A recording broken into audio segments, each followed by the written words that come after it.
Bienvenue à tous pour cette nouvelle soirée d'édification autour de la parole de Dieu. Nous sommes heureux encore ce soir de nous retrouver ensemble et on veut encore laisser le Seigneur nous conduire dans toute sa parole. Alors je vous invite, si vous avez vos Bibles, à pouvoir les ouvrir dans l'Évangile selon Matthieu, Évangile de Matthieu chapitre 6 et on va lire les versets 19 à 24. Ce texte fait partie de ce qu'on appelle communément le sermon sur la montagne. Alors voilà ce qui est dit à partir du chapitre 6, verset 19. « Ne vous amassez pas des trésors sur la terre, où la teigne et la rouille détruisent et où les voleurs percent et dérobent. Mais amassez-vous des trésors dans le ciel, où la teigne et la rouille ne détruisent point, où les voleurs ne percent ni ne dérobent. » Verset 21, « Car là où est ton trésor, là aussi sera ton cœur. L'œil est la lampe du corps. Si ton œil est en bon état, tout ton corps sera éclairé. » Verset 23, « Mais si ton œil est en mauvais état, tout ton corps sera dans les ténèbres. Si donc la lumière qui est en toi est ténèbres, combien seront grandes ces ténèbres ?» Verset 24, « Nul ne peut servir de maître, car ou il haïra l'un et aimera l'autre, ou il s'attachera à l'un et méprisera l'autre. » Jésus termine ce passage en disant « Vous ne pouvez servir Dieu et Mammon. » Amen, on va prier pour la parole de Dieu, que le Seigneur nous éclaire encore ce soir et qu'il nous conduise, que nous puissions le suivre là où il veut nous emmener. Seigneur, nous voulons te louer, te bénir et te rendre grâce encore, Seigneur, pour le contact privilégié que nous avons avec toi au travers de ta parole et dans la prière. S'il y a bien deux choses importantes dans la vie du chrétien, c'est ta parole et la relation que nous pouvons avoir avec toi dans la prière. Seigneur, que tu puisses nous conduire encore dans ta parole ce soir, parce que nous n'avons pas de doute que tu vas nous conduire, mais que nous puissions surtout te suivre. Là où tu veux nous conduire, là où tu veux nous emmener, dans la réflexion dans laquelle, Seigneur, tu veux nous emmener, celle que tu veux poser sur nos cœurs. Merci encore, Seigneur, de nous faire grâce et d'ouvrir notre intelligence ce soir. Que ton nom soit glorifié, Seigneur. Amen. Amen. Dans le sermon sur la montagne, Jésus parle directement, publiquement à ses disciples. C'est-à-dire qu'il enseigne directement les exigences de son royaume.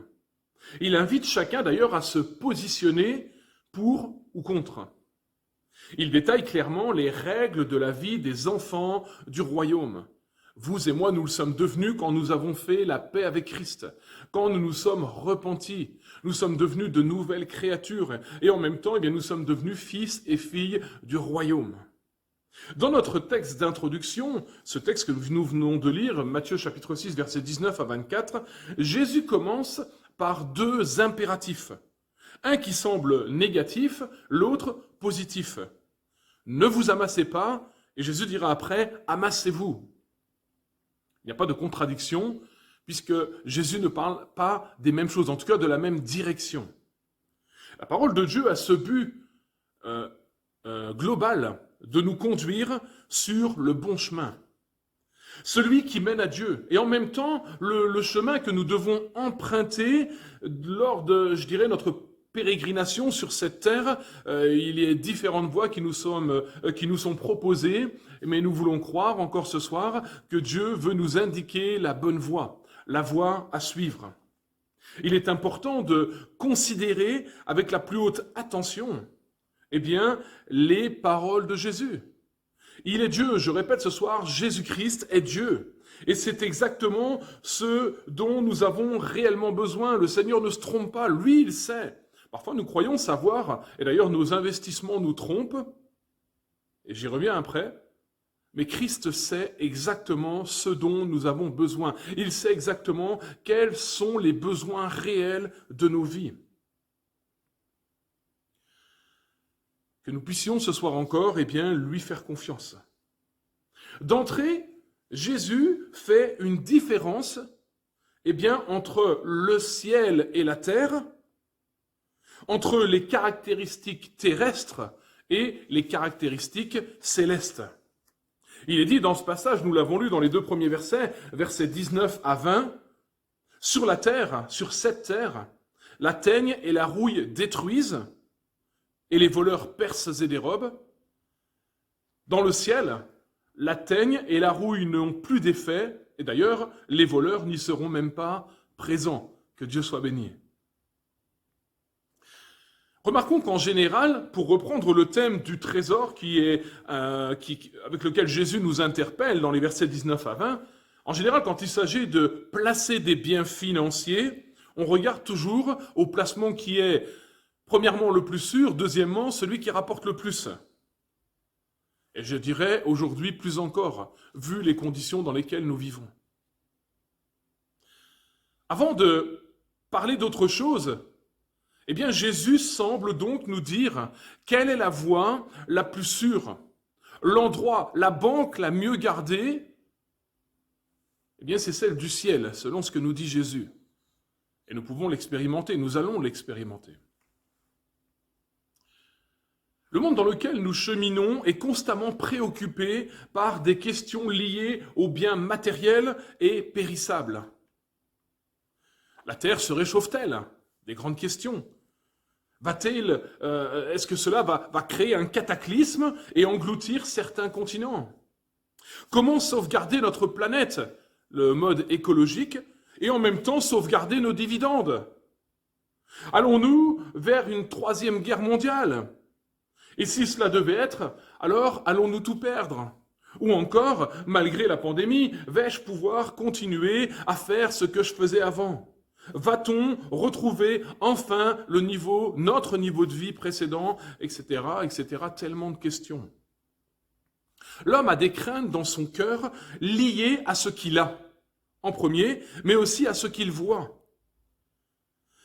Aussi à la capacité qu'il a d'analyser les informations en rapport avec ce qu'il croit. Et pour finir, eh bien, toutes ces craintes le conduisent à un besoin urgent de se divertir, de penser à autre chose. Je reviens au texte, le verbe trésoriser en français se traduit par mettre en réserve, déposer dans un coffre, conserver avec soin, garder, retenir. C'est comme si Jésus disait « Cessez d'amasser des trésors sur cette terre ». Ce que vous êtes en train de faire révèle un sens erroné de vos propres priorités. Et il me semble que ça doit nous faire réfléchir. Le problème que Christ révèle ou relève ici, c'est celui de trésoriser, de mettre dans un trésor, de se faire un trésor pour soi-même. C'est de retenir des richesses à des fins égoïstes, de voir dans l'accumulation des richesses et des biens un but en soi, un moyen, quelque part, d'afficher sa valeur. L'apôtre Paul rejoint cet enseignement de Jésus et nous met à son tour en garde. Nous lisons la première épître à Timothée, chapitre 6, versets 9 à 10. Paul dira « Mais ceux qui veulent s'enrichir tombent dans la tentation, dans le piège et dans beaucoup de désirs insensés et pernicieux qui plongent les hommes dans la ruine et la perdition. Car l'amour de l'argent est une racine de tous les maux, et quelques-uns, en étant possédés, se sont égarés loin de la foi et se sont jetés eux-mêmes dans bien des tourments. » Pour toi, homme de Dieu, pour toi, femme de Dieu, pour toi, disciple de Christ ce soir, fuis ces choses et recherche la justice, la piété, la foi, l'amour, la patience et la douceur. Alors, comme le dit un proverbe français, je dirais qui pour une fois est judicieux, l'argent est un bon serviteur, mais un mauvais maître. L'argent, les trésors, les richesses vont comme notre temps et nos compétences, sont comme notre temps et nos compétences, une ressource formidable. Mais faut-il encore les utiliser correctement? Et c'est là que Jésus nous interpelle. Jésus n'est pas en train de faire le procès de ceux qui gagnent bien leur vie, de ceux qui ont quelconque réussite et richesse sur cette terre. Ce n'est pas ce que Jésus est en train de faire, ce n'est pas leur procès qu'il est en train de faire. Jésus est en train de dire, attention, que nos richesses, nos biens, nos accumulations ne soient pas devenus un mauvais maître. L'un des exemples les plus forts de cet amour de l'argent nous est relaté dans le même évangile de Matthieu, au chapitre 19, versets 16 à 26, avec cette rencontre entre Jésus et l'homme riche, le jeune homme riche. Et on connaît très bien cette histoire.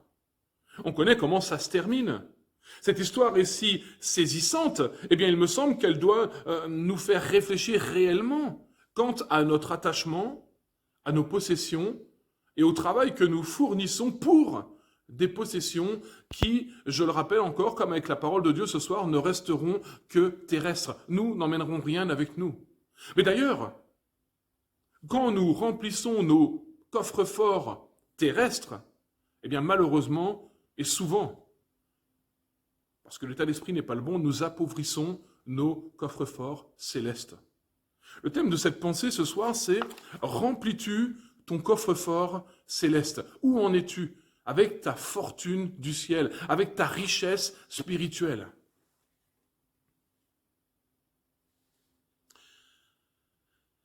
Dans la parole de Dieu, nous voyons Christ se présenter comme sauveur et Seigneur. Beaucoup veulent d'un sauveur, mais très peu d'un Seigneur. Il invite souvent, d'ailleurs, le Seigneur à lui laisser le point de contrôle de notre existence. Ici, pour ce jeune homme, eh bien, c'était sa richesse. Ce jeune homme était contrôlé par ses biens. On pourrait dire ce soir, quelle folie. Parce que s'il ne s'est pas repenti, comme semble le dire le texte, eh bien, il est aujourd'hui et pour toujours séparé de Dieu. D'ailleurs, avec un peu d'humour, eh bien, je me demande ce qu'il pense de sa fortune quelques 2000 ans plus tard. Que le Seigneur puisse nous faire réfléchir encore ce soir sur ce qui compte vraiment. Quelqu'un a dit ceci, on sait que l'on aime trop quelque chose ou quelqu'un lorsque l'on n'est pas disposé à le laisser entre les mains de Dieu. Amen. Je répète, on sait que l'on aime trop quelque chose ou quelqu'un lorsque l'on n'est pas disposé à le laisser entre les mains de Dieu. Au verset 20 du texte que nous avons lu, le Seigneur nous encourage plutôt à remplir notre coffre-fort céleste, à investir dans les valeurs éternelles, j'ai envie de dire, même avec nos biens physiques et personnels. Oui, Christ, ce soir encore, nous propose aux uns et aux autres, et nous, les pasteurs, nous en faisons partie, eh bien, d'investir nos ressources différemment. De ne pas investir sur cette terre comme si nous allions y rester, mais d'investir avec un rendement sûr et profitable. Alléluia! Qui, ce soir, ne voudrait pas un rendement profitable, un rendement sûr sur son investissement? Eh bien, cela est possible. Et en plus, à long terme, puisqu'il n'apparaît que lorsque nous passons de l'autre côté dans l'éternité. Alléluia. Ça, c'est l'investissement au ciel, l'investissement dans les valeurs spirituelles. Parlons de valeurs boursières, nous parlons de valeurs de la pierre et tout ce qu'on veut bien. Eh bien, la Bible nous parle d'autres valeurs, de valeurs qui sont spirituelles, qui sont sûres, qui sont inébranlables et en plus qui sont durables. Que le nom du Seigneur soit béni. Quel investisseur ce soir ne voudrait pas saisir une telle valeur sur la terre? Eh bien, c'est possible en Jésus-Christ notre Sauveur. Ici, Jésus semble nous parler d'investissement matériel pour le royaume de Dieu. Selon ce que nous lisons dans la parole, tous les réveils authentiques, en tout cas que l'Écriture nous relate, ont eu un effet spectaculaire, par exemple, sur les offrandes. Je vous laisse relire des textes comme Néhémie chapitre 8, versets 5 à 8, ou encore les chapitres 9 et 10 de ce même livre de Néhémie, ou encore Exode 35, 21, ou encore ce texte d'1 Chronique 29, versets 2 à 9. C'est comme si une vision spirituelle eh bien, clair montrait la différence et même la futilité de nos poursuites terrestres. Oui, ça c'est l'effet d'un réveil spirituel dans nos vies et dans nos cœurs. Quand le Seigneur vient vraiment nous éclairer, nous réveiller, alors il nous réveille aussi, il éclaire aussi nos yeux, nos intelligences sur parfois, eh bien, la futilité de nos recherches, de nos poursuites, de nos courses. Lorsque je donne à un frère en difficulté, lorsque je participe à l'offrande dans mon église locale, j'épargne en fait dans les caisses célestes. Je crois que c'est à ce moment que nous épargnons, que nous remplissons même notre coffre-fort céleste. Dieu veut que nous servions et nous servions des richesses, pas que nous aimions les richesses. Et que nous puissions les utiliser pour, par exemple, comme nous trouvons ce texte en 1 Timothée 6, 17, pour jouir de la vie. Parce que Dieu ne nous interdit absolument pas de jouir de la vie. Mais aussi pour contribuer à l'œuvre de Dieu. Nous trouvons un passage dans Éphésiens 4, 18, ou encore pour être généreux selon ce que nous dit Luc chapitre 6, verset 38. Jésus continue au verset 21, car il dit « Là où est ton trésor, là aussi sera ton cœur. » La grande question, en fait, qui anime ce verset à 21, eh bien, c'est le contrôle qu'exerce un trésor. Et on peut se poser la question ce soir, quel est mon trésor? Je te pose la question, quel est ton trésor? Qu'est-ce qui te passionne, te fait vibrer, te fait choisir comment tu passes ton temps et comment tu dépenses ton énergie? Clairement, vous l'aurez compris, nous l'avons compris en tant que chrétiens, Jésus veut que nous puissions être, qu'il puisse être pour nous, eh bien, notre trésor.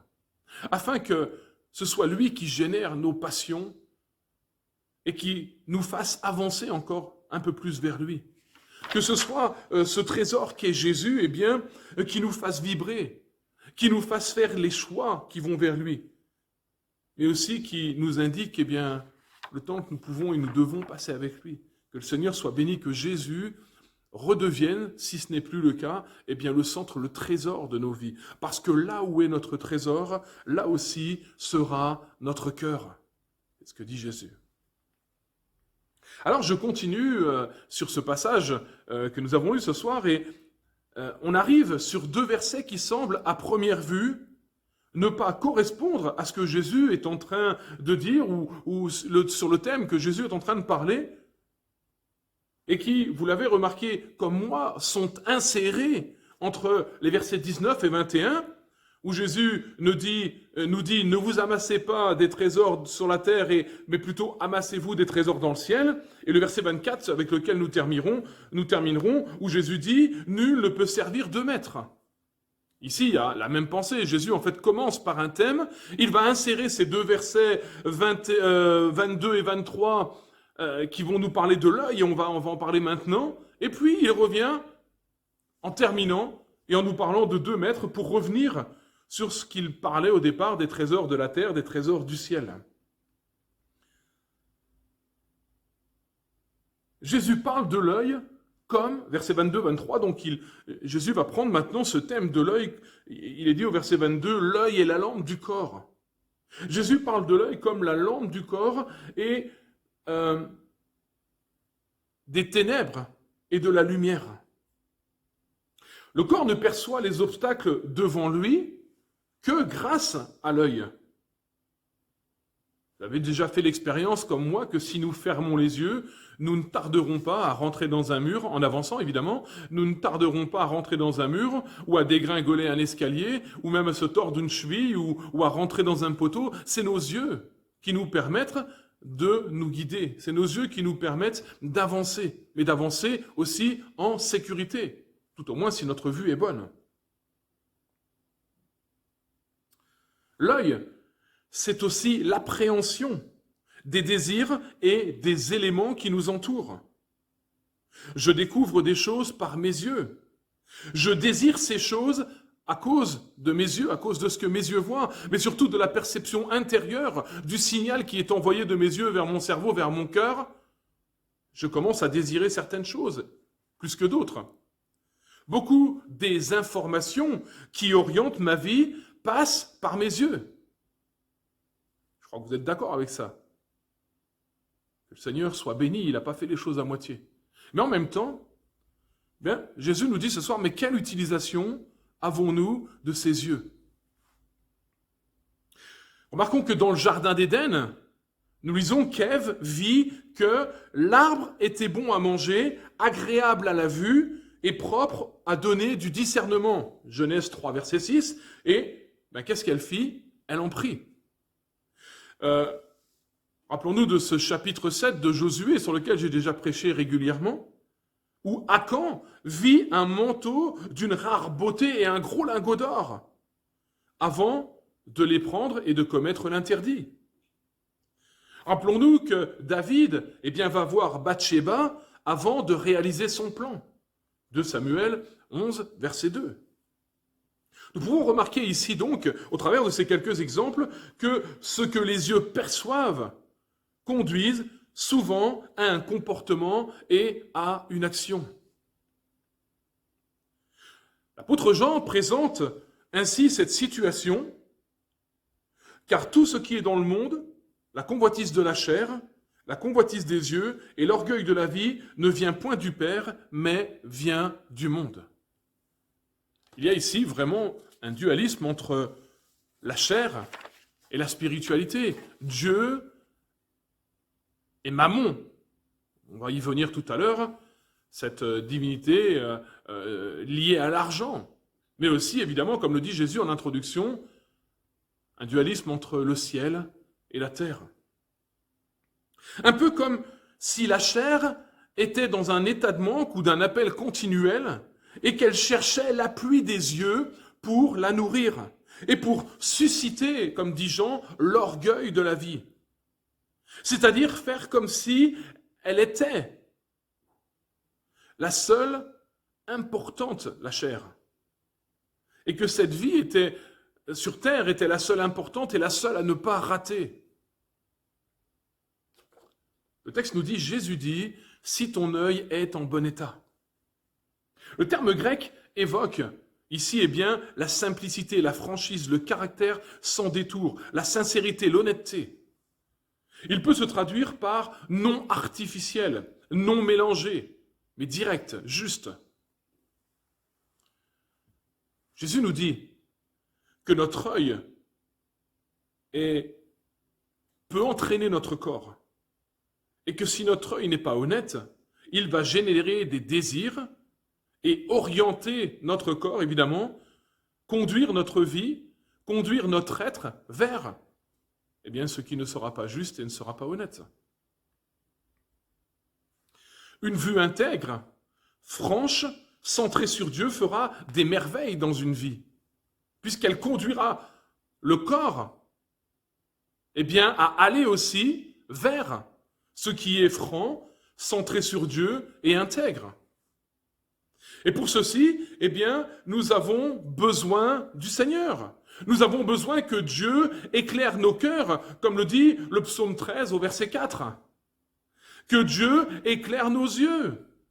Paul prie d'ailleurs pour les Éphésiens afin qu'il illumine les yeux de leur cœur et qu'ils découvrent les dimensions de l'amour de Dieu. Éphésiens 1 verset 18. Encore, Dieu voudrait que les yeux de l'homme se plaisent dans ses voies, selon ce que dit Proverbe 23, verset 26, qu'il se tourne vers Dieu pour exprimer la prière et l'espérance, selon ce qui nous est dit au psaume 123, verset 1. Paul exhorte aussi les Colossiens en disant, nous trouvons ce passage dans Colossiens 3, versets 1 à 3, « Si donc vous êtes ressuscités avec le Christ, cherchez les choses d'en haut, où Christ est assis à la droite de Dieu, pensez à ce qui est en haut et non à ce qui est sur la terre. » Alors Jésus parle d'un œil en bon état, mais il parle aussi d'un œil qui peut être en mauvais état. Cette fois-ci, ce terme désigne un état moralement mauvais. Des yeux avides. Mais avides de quoi? Avides de trésors, avide de trouver de quoi nourrir sa passion, son cœur. Et je dirais aujourd'hui, comme je l'ai déjà dit régulièrement, à l'heure du numérique, eh bien tout passe par les yeux. Tout passe par les yeux. Ce soir, vous êtes devant votre écran et c'est vos yeux, ce que vous voyez et ce que vous entendez, qui vont vous permettre de vous positionner, de prendre position par rapport à ce que la Bible, eh bien, à ce que le Seigneur est en train de dire ce soir. La Bible dit que les yeux de l'insensé vont à l'extrémité de la terre, c'est-à-dire qu'ils se dispersent sur 1000 objets indignes de son intention. On pourrait lire ça au Proverbe 17, 24. L'œil n'est jamais rassasié. Il ne se lasse pas de voir, eh bien, même à la fin d'une longue vie, c'est ce que nous dit le Proverbe 27, 20. Chacun d'entre nous, je suppose, avons parfois des aspirations moralement mauvaises. Pourquoi ? Parce que nous sommes encore dans cette chair, parce que nous ne sommes pas parfaits. Ou bien des tendances générales vers un certain type de convoitise. Et malheureusement, nos yeux se portent fort naturellement sur ces choses, et même, ça pourrait être des aliments, en tout cas, ce qui est nos aspirations. Celui qui laisse ses yeux désirer et chercher la satisfaction, la satiété, ne trouvera qu'un puits sans fin, sans fond. Il se trouvera de plus en plus lié. Un œil en mauvais état, je dirais que c'est comme un vélo sans guidon.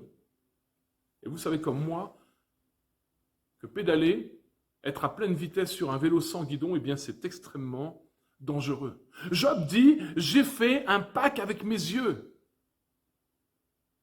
Je ne me serais jamais permis de regarder une vierge. Je paraphrase le passage.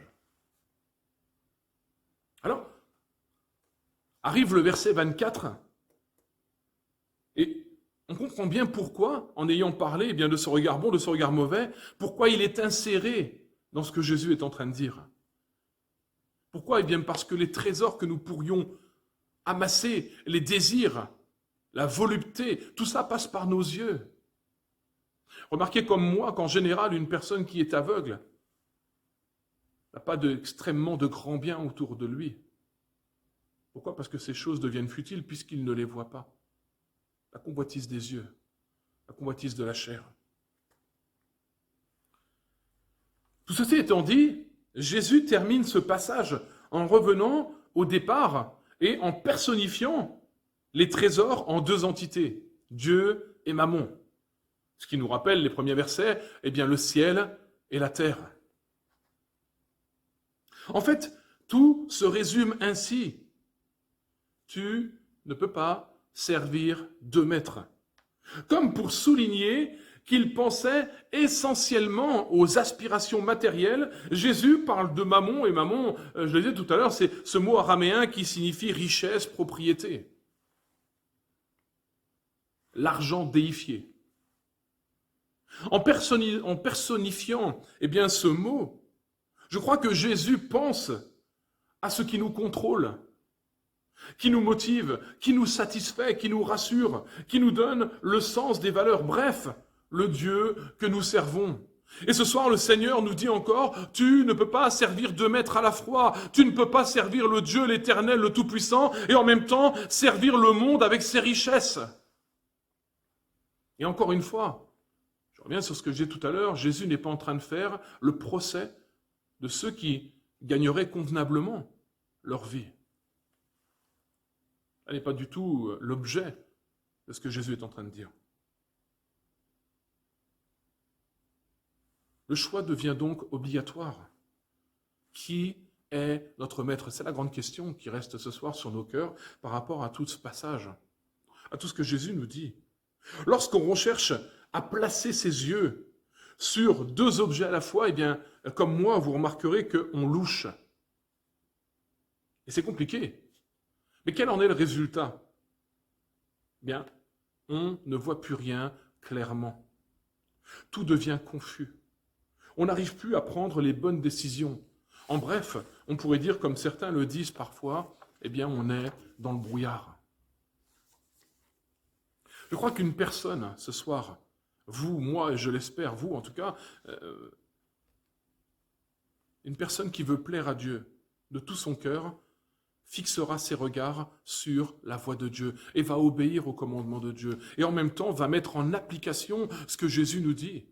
C'est-à-dire qu'une personne qui veut plaire à Dieu, eh bien, va d'abord chercher à remplir son coffre-fort céleste avant d'amasser et de remplir un coffre-fort terrestre. Pourquoi? Parce que ces choses sont éternelles et que les choses terrestres sont périssables. Remarquez ce qu'il passe aujourd'hui, crise économique, krach boursier, certains peuvent tout perdre en une seule journée. À quoi sert-il à un homme de gagner le monde? C'est ce que Jésus dira. À quoi sert-il à un homme de gagner le monde s'il perd son âme, s'il perd son éternité, s'il perd ses richesses spirituelles et éternelles? Dans cet enseignement, nous l'avons vu, Jésus fait le même genre de transition. Il souligne d'abord l'importance d'avoir un cœur à la bonne place. Verset 21, car là où est ton trésor, là aussi sera ton cœur. Et puis, au verset suivant, il porte notre attention, et à notre attention, eh bien, l'importance d'avoir les yeux saints. La lampe du corps, c'est l'œil. Si donc ton œil est simple, si donc ton œil est bon, si donc ton œil est entier, eh bien, tout ton corps entier sera pleinement dans la lumière. La conclusion est la suivante: si nous voulons voir clairement dans la vie spirituelle, nous devons concentrer toute notre attention sur Dieu. Nos yeux doivent être simples. Un œil simple ou un œil entier sont des mots qui évoquent eh bien, la même unité d'intention. Il me semble que notre cœur et nos yeux, en tout cas nos yeux et notre cœur, doivent être sur la même ligne. Et cette ligne, elle ne peut pas être autre que celle que Jésus nous donne, le chemin à suivre. Jésus appelle à une consécration absolue en sa personne, qu'elle soit volontaire, aimante et en confiance. D'ailleurs, vous remarquerez qu'après ce passage, il y a un enseignement aussi sur ne pas s'inquiéter. Pourquoi s'inquiéter des biens matériels? Je vous laisse le lire et je vous laisse le méditer. Alors, nous ne pourrons plus, si nous agissons ainsi, eh bien placer nos trésors sur cette terre, car nous n'en emporterons rien et nous avons compris. Et parce que c'est un très mauvais investissement et que nous risquons, pour le coup, de tout perdre. Alors nous ne pourrons plus désirer n'importe quoi. Car en chemin vers Dieu, nous visons avant tout la sanctification. Et la sanctification, quand nous disons oui à Dieu, eh bien nous disons automatiquement non à d'autres choses, à certaines choses, et même des choses par lesquelles nous sommes amorcés à cause de nos yeux, à cause de notre vue. Et jusqu'à ce que celle-ci, cette sanctification, eh bien, soit accomplie au moment où nous verrons Jésus. Alors, eh bien, nous resterons éloignés de tout ce qui pourrait dominer, de tout ce qui pourrait même nous dominer, pour être mieux disponible ou plus disponible, et je dirais en termes de temps, en termes de nos biens, pour le Dieu d'éternité, pour le Dieu qui nous a rachetés, l'Éternel. La question à l'issue de ce message ce soir, de cette pensée, eh bien, c'est qui est notre maître? Qui nous domine? Je ne sais pas vous, mais quand je lis la parole de Dieu, je ne connais et je ne vois qu'un seul traitement accordé aux idoles dans la Bible. Et ce traitement, c'est le feu. Je pose cette question, et évidemment la réponse est dans nos cœurs, mais avons-nous besoin de brûler une idole ce soir peut-être? Et cela peut être littéral. Ils sont peu nombreux, je dirais, en France et je dirais dans le monde entier d'ailleurs, ceux qui font de la parole vivante et écrite le maître de leur vie. La contestation d'une divinité nommée raison montre le bout de son nez si souvent à l'encontre de la souveraineté de Christ et la souveraineté de sa parole. C'est Diderot qui a dit ceci: la religion de Jésus-Christ annoncée par des ignorants a fait les premiers chrétiens. La même religion prêchée par des savants et des docteurs ne fait aujourd'hui que des incrédules. Ça, c'est ce que lui pense. C'est cette fameuse raison dont je parle juste avant. Mais nous croyons dans le Dieu d'éternité. Nous ne venons pas à une religion mais à un Sauveur et Seigneur, Jésus-Christ, le Fils de Dieu. Oui, Jésus l'a dit, et je le répète encore ce soir, nul ne peut servir de maître. Alors en conclusion, je dirais, bien, investissons pour là-haut, pour plus tard, et ceci de diverses manières. Chers frères, chères sœurs, lorsque nous mourrons, la main sera mise sur nos fortunes de toute façon. Nous savons que l'État en prendra une bonne part et puis le restant sera partagé. Faisons en sorte d'avoir fait fuir nos capitaux vers le ciel. Alléluia. Faisons en sorte de notre vivant d'avoir fait fuir nos capitaux vers le ciel. Ceci, nous le faisons par toutes les œuvres bonnes, par tous les investissements financiers pour le royaume de Dieu, mais pas seulement, par les actes discrets de piété, par exemple, par le pardon que nous offrons, par l'amour que nous vivons. Bref, je dirais ceci, nous le faisons à chaque fois que Christ règne en nous. Et pas seulement en Sauveur, mais en Seigneur. Je termine avec cette citation de Jean Calvin. Calvin écrit ceci: comme les enfants de ce siècle s'embarrassent et s'appliquent entièrement à amasser les choses qui appartiennent à la fidélité, à la félicité de la vie présente, ainsi faut-il que les fidèles, voyant que cette vie s'évanouira comme un songe, envoient les choses dont ils veulent droitement jouir à toujours, au lieu même où ils vivront éternellement. Amen. Que le Seigneur soit béni ce soir. Je vous encourage à réfléchir, à penser, à laisser le Saint-Esprit affirmer, appuyer ces paroles dans vos cœurs. Et comme je l'ai dit tout à l'heure, si toutefois il y avait peut-être une idole à brûler, n'hésitons pas, obéissons à la parole de Dieu et agissons. Ne soyons pas des auditeurs oublieux de ce que Dieu nous dit ce soir encore, mais laissons-le prendre le contrôle et laissons-le peut-être réorienter nos vies. Laissons-le encore ce soir peut-être nous donner cette acuité spirituelle, cette vision correcte, que nos yeux puissent s'ouvrir sur les choses spirituelles et que peut-être, ce soir, si tu as compris que ton positionnement n'est peut-être pas le positionnement juste, le positionnement bon, laisse le Seigneur te reprendre. Laisse le Seigneur réorienter ta vie, afin que tu puisses remplir ton coffre-fort céleste. Que le Seigneur soit béni. Nous vous donnons rendez-vous ce dimanche à l'église, au 6 rue d'Iéna à Célestat, église évangélique de Pentecôte de Célestat, pour un temps de célébration, un culte de célébration où nous aurons la joie de pratiquer un baptême d'eau. Et par la grâce de Dieu, nous voulons nous retrouver ensemble encore pour louer et adorer celui qui nous a sauvés. Bonne soirée à chacun et à bientôt.